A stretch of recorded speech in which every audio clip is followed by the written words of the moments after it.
पूर्व विधायक भगवान साहब सैनी ने अपने जन्मदिन पर किया भाजपा नेताओं पर प्रहार। विधायक द्वारा कोरोना संकट पर प्रदेश सरकार को विफल बताना मजबूरी। चौमू में स्कूल संचालक द्वारा युवती के साथ किया गया कृत्य शर्मनाक। स्कूल संचालक से बड़ा गिरोह जुड़ा होने की संभावना। आज आपका 68वां जन्मदिन है और जन्मदिन के उपलक्ष्य में जगह जगह रक्तदान के शिविर आयोजित किए जा रहे हैं, क्या कहेंगे सर?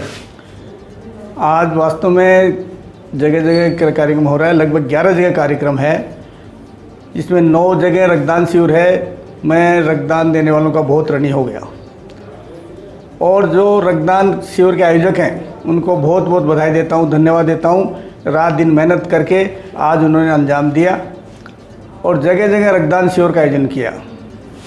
68 जिंदगी के बसंत आपने पार कर लिए हैं, आज आप अपने आप को कहाँ पे पाते हैं? ऐसा है, पता नहीं चलता 68वां बसंत पूरे कर लिए या नहीं किए, लेकिन मैं अपने आप को 68 साल का नहीं मानता, क्योंकि जो काम कर रहे हैं शुरू से कर रहे हैं। 40 साल का तब भी यही काम कर रहे थे, आज भी यही काम कर रहे हैं। ऐसा नहीं लगता कि 68 साल में प्रवेश किया है मैंने, लेकिन तिथि तो तिथि होती है। मैं मानता हूँ कि 68 साल में प्रवेश कर गया, लेकिन अपने आप को मैं खुशहाली मानता हूँ कि मैं कांग्रेस का सदस्य हूँ और कांग्रेस पार्टी के माध्यम से जनता की सेवा कर रहा हूँ। 68 साल में कभी ऐसा मौका नहीं आया आपके पास में कि जैसे लॉकडाउन का जो 22 मार्च से जो सिस्टम चला है उसमें आपने दिन रात मेहनत करी है, लोगों की सेवा करी है। एक 68 साल की उम्र होते हुए भी आपने दिन रात सेवा करी है, बताएंगे सर क्या सिस्टम क्या था? सिस्टम कोई नहीं, वो जैसे रोज़मर्रा काम होता है वैसे ही काम किया और 68 साल में 67 साल कंप्लीट कर लिए। ऐसा लॉकडाउन कभी नहीं देखा, रेलें बंद हो गई, बसें बंद हो गई, लोगों का आना जाना बंद हो गया, ऐसा कभी नहीं देखा। और आज जो देख रहे हैं कि भीड़ भाड़ जो चल रहा है और जितना कोरोना में डेथ हुई उससे अधिक तो एक्सीडेंट से डेथ होती थी, लेकिन कोरोना एक भयंकर महामारी है, इसलिए इस पर पाबंदी ज़रूरी है और इसका कोई इलाज नहीं है। एक्सीडेंट में आदमी की डेथ हो जाती है या हॉस्पिटल पहुंच जाता है, बच जाता है, लेकिन कोरोना में कोई इलाज नहीं है। इसका सुरक्षा करना ही बचाव है। मास्क लगा के निकले, हाथ बार बार धोए और सोशल डिस्टेंसिंग बना के रखें, ये इसका इलाज है और कोई बचाव नहीं है। राजस्थान सरकार का जो भीलवाड़ा मॉडल और जयपुर मॉडल था वो आज देश में नंबर 1 पोजीशन पे है और प्रधानमंत्री नरेंद्र मोदी जी भी अन्य राज्यों को इसको अपनाने के लिए बोल रहे हैं, क्या कहना चाहेंगे सर पार्टी के लिए? आप पार्टी के लिए कि भीलवाड़ा मॉडल और जयपुर मॉडल जहाँ अत्यधिक कोरोना महामारी के पॉजिटिव हो गए थे उसमें इस तरह कंट्रोल मुख्यमंत्री जी अशोक गहलोत जी ने कंट्रोल किया कि वास्तव में नरेंद्र मोदी ने उनको बधाई दी और उनकी तारीफ़ की कि अशोक गहलोत वास्तव में मेहनत कर रहे, काम कर रहे और अशोक गहलोत एक मुख्यमंत्री ऐसे हैं जो कोरोना पे कंट्रोल किया है।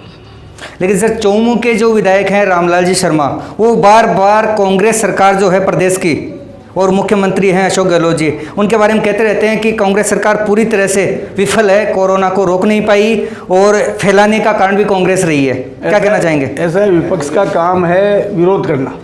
अब रामलाल जी विरोध में हैं तो विरोध करेंगे ही, क्योंकि यदि प्रसन्नता उनकी यदि वाहवाही करें तो उनकी पार्टी के लोग भी नाराज़ हैं, इसलिए उनको लाजमी है कि वो विरोध करें। अच्छा, चौमू में 1-2 दिन से एक अलग ही माहौल बना हुआ है। कोरोना के बीच में एक स्कूल संचालक का एक अलग ही मामला सामने आया है।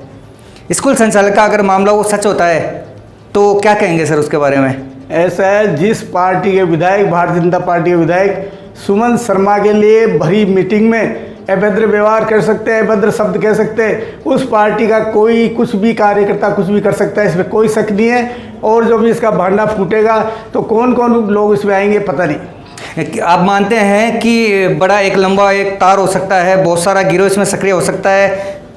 हाँ बिल्कुल हो सकता है, लेकिन जब तक जांच पूरी नहीं हो सकती, जब तक होगी, जब तक कुछ नहीं कह सकते इसका।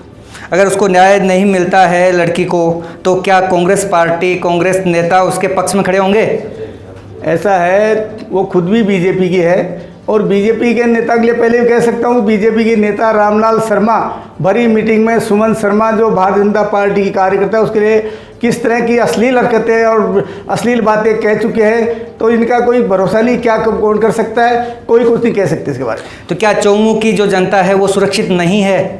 चौमू की जनता इस मामले में सुरक्षित नहीं है। आए दिन किस तरह के कांड होते रहते हैं सब आपको पता है, लेकिन फिर भी चौमू की जनता को धन्यवाद देता हूँ, बधाई देता हूँ कि वो कोरोना की डट के मुकाबला कर रहे हैं और जनसेवा में हमें सहयोग कर रहे हैं।